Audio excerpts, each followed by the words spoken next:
Contexto económico. Daniel González, muy buenos días. ¿Qué tal? Buenos días, licenciado Ceballos. Buenos días a Marcela y a los radioescuchas de Contextos. Bueno, parece que el tema de la guerra comercial con Estados Unidos ya inició, y las amenazas que en un principio parecían eso, solo amenazas, pues parece que ya son un hecho por parte del gobierno norteamericano, pero no solo en el caso de nuestro país, no solo en el caso de México. De acuerdo a la Organización Mundial de Comercio, ya hay controversias por parte de varios países contra Estados Unidos y sus políticas proteccionistas. Estamos hablando que ya no solo es México, sino que también estamos hablando de la India, también estamos hablando de China, también estamos hablando de la Unión Europea, también estamos hablando de Canadá y por supuesto de nuestro país. En este escenario parece que los únicos que han cedido un poquito han sido los coreanos, a costa de permitir una entrada de vehículos norteamericanos sin las condiciones de calidad en términos ecológicos que solicitan en aquel país, y también reduciendo el número de exportaciones que tienen los coreanos hacia Estados Unidos en términos de acero. Pero ¿qué tan congruente es esta guerra comercial que parece que está iniciando con todo el mundo Estados Unidos? Bueno, para analistas de Goldman Sachs, consideran que son pequeñas, escaramuzas que está teniendo el gobierno norteamericano para que le tenga credibilidad en términos de las propuestas económicas que está planteando, pero mientras que para el especialista financiero Goldman Sachs es así, para los chinos, de hecho para los responsables de la política exterior china, estas propuestas de Estados Unidos son un claro indicio de querer enriquecerse a costa de sus aliados, un querer enriquecerse a costa de los más vulnerables, cuando en política económica, cuando en relaciones internacionales nosotros estamos acostumbrados a que los aliados hacen fuerzas en temas de regionalismo. Hoy parece que la estrategia va en otra dirección.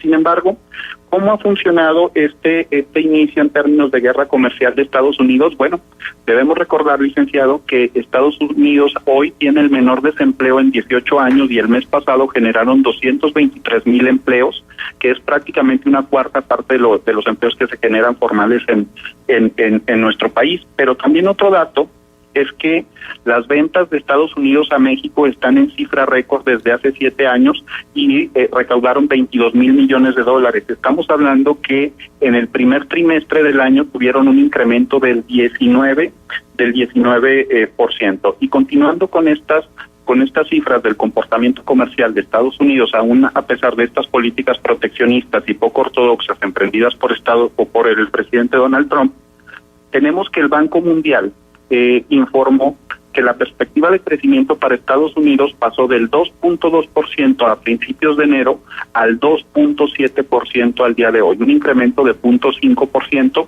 en una economía que está acostumbrada a crecer aproximadamente el 2%, es decir, un incremento de una cuarta parte, que no es poca cosa. Este informe, por cierto, plantea que México va a tener un crecimiento del 2.3% durante este año, pero no es el 2.5% que se planteaba a principios del 2018. Entonces, ¿qué es lo que estamos viendo? Que estas políticas proteccionistas emprendidas por parte de Estados Unidos, por lo menos en el corto plazo, parece que están trayendo beneficios económicos cortoplacistas. Daría la impresión de que están esperando que pasen las elecciones al Congreso, que van a ser en noviembre de este año, y después yo esperaría que este clima adverso para el comercio internacional se resuelva y pueda mejorar, ¿no? Esto con miras a tener mayoría en el Congreso y poder tener un cierre de gobierno pues bastante tranquilo, con posibilidades para reelegirse. Eso es lo que yo entendería. La mala noticia que yo podría plantear aquí es que si se logra el objetivo como lo estoy visualizando, podríamos estar hablando entonces ya de los temas del muro y otro tipo de políticas antimexicanas que fueron parte de las propuestas de campaña del presidente Trump. Ahora, al respecto, Daniel, la columna Contracorriente del Financiero comenta lo siguiente y me gustaría conocer tu opinión al respecto. Dice la columna que Al final la estrategia suma cero empobrecerá a todo el mundo, pero la apuesta de Trump es que Estados Unidos habrá afirmado su liderazgo porque los demás países empobrecerán más rápido. Ese discurso implica fuertes cambios para México, permite anticipar que no habrá nuevo tratado de libre comercio y que muy probablemente Trump anuncie pronto, quizá este fin de semana en la reunión del G7, su decisión de promover la salida estadounidense del que está vigente. También es previsible que Washington ya tenga elaborado un tratado bilateral con México.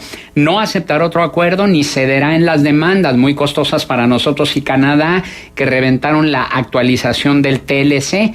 Desde el punto de vista meramente económico y comercial, México es muy vulnerable por su dependencia en energéticos y alimentos y en otros temas sustantivos como la creación científica e innovación tecnológica.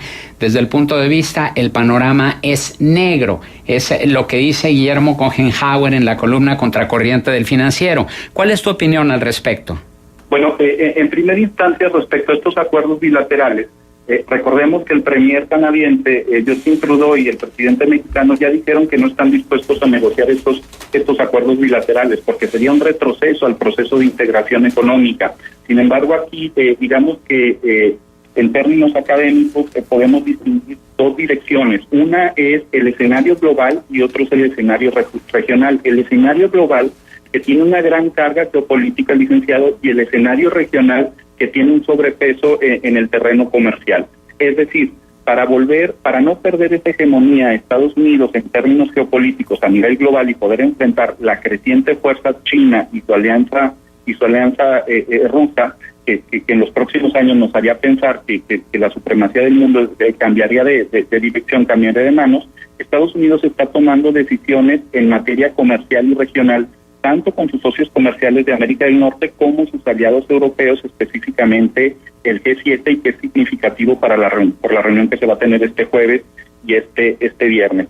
De hecho, lo que estamos entendiendo nosotros es que está tratando de fortalecerse a través de sus aliados el gobierno norteamericano para poder ser un contrapeso significativo a las políticas geopolíticas expansionistas que están teniendo los chinos y su importante grado de influencia que están teniendo en el Oriente. Hoy otro tema que debemos de considerar en todo este escenario es que, por ejemplo, países como la India, como Pakistán, como China, como Irán, tienen mucho más poder nuclear que el que hoy tienen los países europeos, y esto también es parte de un ajedrez a nivel internacional que no solo se reduce a un tema económico, a un tema de tipo comercial. Sabemos que estos procesos de proteccionismo van a reducir el crecimiento, generan desconfianzas y generan políticas irresponsables por parte de los tomadores de decisiones que desembocan no solo en conflictos comerciales, sino en conflictos como los que tuvimos en 1938 al 45 o en 1914 a 1918.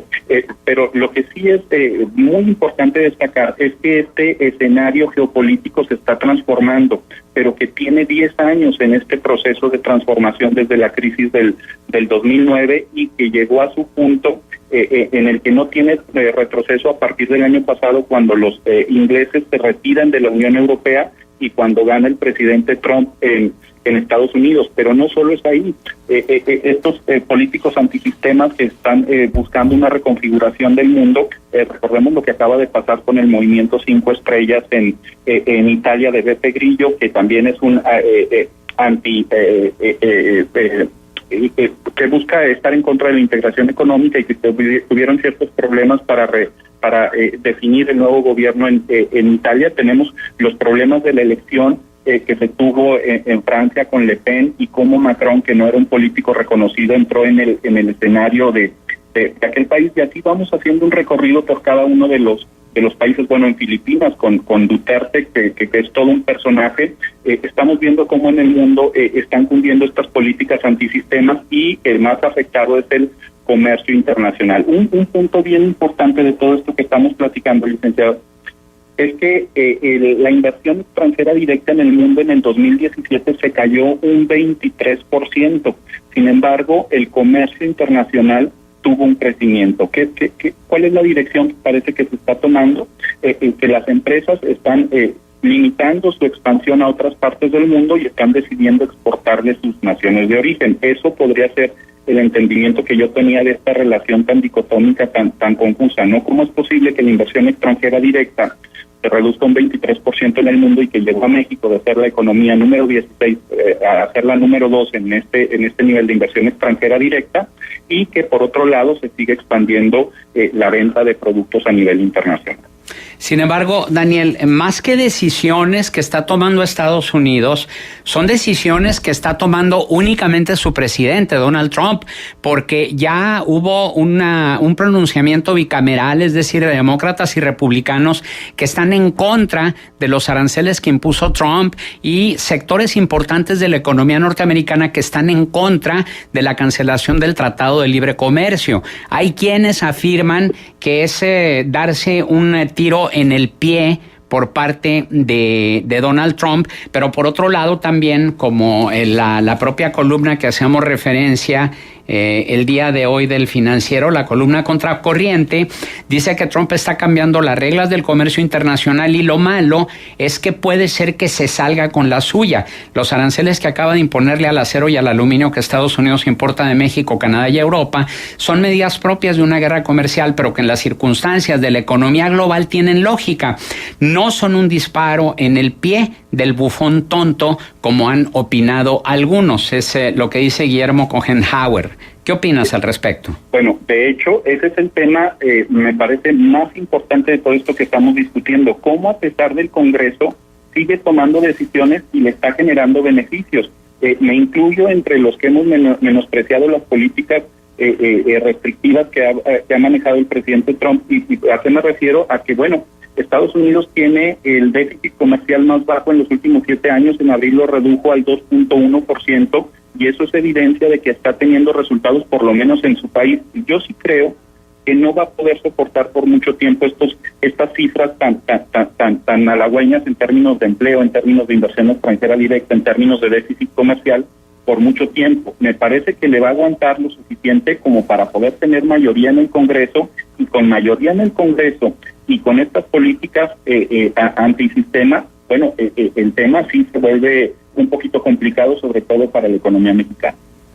Ahora, ya habíamos comentado ayer el anuncio que hizo el gobierno mexicano de los aranceles que va a imponer a productos importados de los Estados Unidos, y hoy la sección financiera del Siglo publica que la Comisión Europea anunció un paquete de contramedidas a modo de castigo por los aranceles al aluminio y al acero impuestos unilateralmente por Estados Unidos. ¿Podrá influir en la decisión de Donald Trump estas medidas de represalia que anunció Europa y las que anunció México, y también las que en su momento anunció Canadá? Bueno, de hecho ya hay una respuesta al respecto, ¿no? Cuando el gobierno de Estados Unidos, a través de sus representantes comerciales, dicen que no necesariamente van a acatar los fallos de la Organización Mundial de Comercio, ¿no? De hecho, fue Larry Kudlow, director del Consejo Económico Nacional del Gobierno de Estados Unidos, que dicen que mientras esas decisiones no beneficien a la economía norteamericana, no estarán en condiciones de acatar las decisiones de la Organización Mundial de Comercio. Pero estas decisiones no las acatan no desde ahorita, sino desde el 2007, sino desde el 2008. ¿Qué queda? Que los países, en este caso la Unión Europea, México, Canadá, China, que ya tuvo también represalias por un monto de 50 mil millones de dólares, puedan enfrentar esta condición de restrictiva por parte de Estados Unidos. Pero también recordemos que el principal producto de exportación y que no estamos teniendo en cuenta de Estados Unidos es el dólar. Todo esto termina por afectar el comportamiento del tipo de cambio de todas las monedas del mundo respecto al dólar, pero el único que no se tiene que preocupar por el valor de este bien de intercambio es precisamente Estados Unidos. Me parece que por ahí va las decisiones que se están tomando en materia comercial, y que debemos de estar muy atentos a ver cómo se mueven los próximos meses. Muy bien, Daniel, pues muy interesante. Si compartes un punto de contacto con el auditorio, por favor. Estoy a sus órdenes en redes sociales como danarto@hotmail.com. Gracias, Daniel González.